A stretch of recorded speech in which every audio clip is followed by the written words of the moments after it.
Philosophical flux rant, let's go. What is the real world? This is actually very important. It's tempting to define the real world as the physical world, the stuff we can touch and interact with our physical bodies. I can touch the camera, that's a real thing. But the advent of the computers and the internet challenges this definition. What about the digital world? Where does digital fit in to the real world? Is everything in digital world fake? Is everything in digital world fiction? I don't think that's a fair way to put it. The digital world can't be categorized as fake or as fictional, and this matters. Let's use an example. The amount of money in your bank. If I could afford a video editor for my personal channel, I'd have bank accounts popping up right now with zillions of dollars in them. You can see the amount of money that you have, but it's just a number that's being stored in the bank's database. It's just pixels on a screen. So metaphysically, is that real or is that just fake? I would say that it's probably pretty important that the amount of money that you have in a bank account is not fictional, right? That's not fake. That's not fictional. That is a shared reality. I agree, you agree, and the bank hopefully agrees that you have the amount of money that you believe you're supposed to have. That points to something real, such as, are you able to pay the rent? Is your card going to be approved at the grocery store? It matters, right? Web3 equals consistent digital reality. Blockchain brings a new level of consistency and consensus to the digital world. We might have shared the realities of digital ecosystems in the past, but we had no control over the worlds of PayPal or the RuneScape auction house, right? Those things were controlled by the centralized businesses that operated those servers, and the players had to hope that the servers would continue to operate in a way that was remotely fair to them.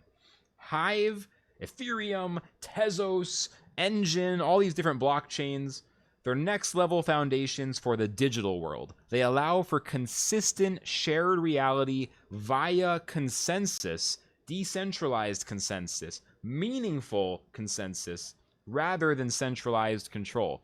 Now the digital world is clearly not separate from the real world. The digital world is intertwined, is mixed in with the physical world. Your digital status has an impact on where you're allowed to go and what you're allowed to do in the physical world.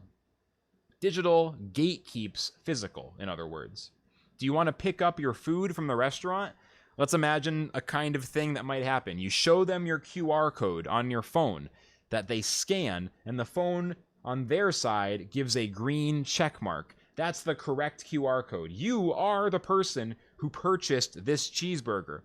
That way, they give you the food. If you scan the QR code and it says no, and they have no idea who you are, maybe this is New York City, there's a lot of people, you're not getting the damn food. Sure, yes, like, okay, it's a small town, they know you, they might not even scan it, but like, you know, if they have no idea who you are and the phone says X and they've had food stolen already, they're gonna say, sorry, no, like, do you have your ID? I need to see some other evidence. Like, the digital world will gatekeep you from the physical world. You're not getting your damn cheeseburger because your phone is not showing a QR code that gets it done.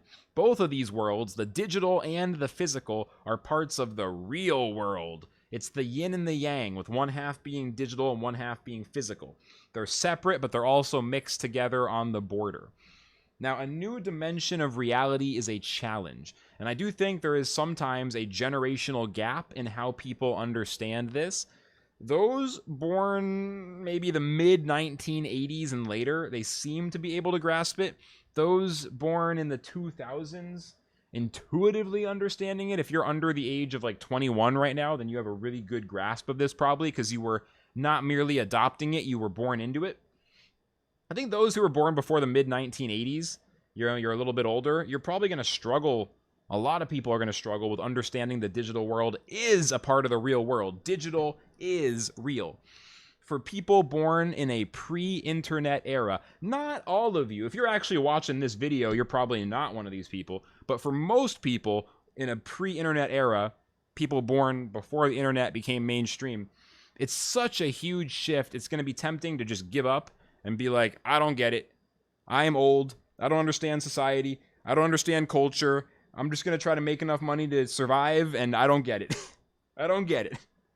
I understand because, like, my brother is 3.5 years younger than me, and even just him and his friends, like 4 years apart, it feels like there's a real difference in the way, like, they are more fully native to the internet, whereas I feel like I have a little more of a, like, internet real world kind of differentiation. Like, I see them as separate more than my brother and his friends who are just 4 years younger. Like, there's a weird thing between 1990 and 2000. It changed so fast. Like, every couple of years was different. So I sympathize with people who are over the age of like 40, 45, where it's just tough to understand what the fuck is going on. All I can say is keep an open mind and one day at a time. I don't know the answer to that one. It's clear to me that for decades to come, the digital world will become a larger piece of the real world. The amount of the real world that is physical will be a little bit less, and the amount of the real world that is digital will be a little bit more. Don't make the mistake of thinking that digital is not real.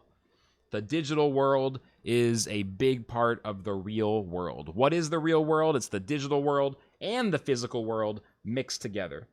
And some people might add some kind of metaphysical, spiritual, religious dimension to that as well. You know, you can do that if you want. Pretty interesting stuff.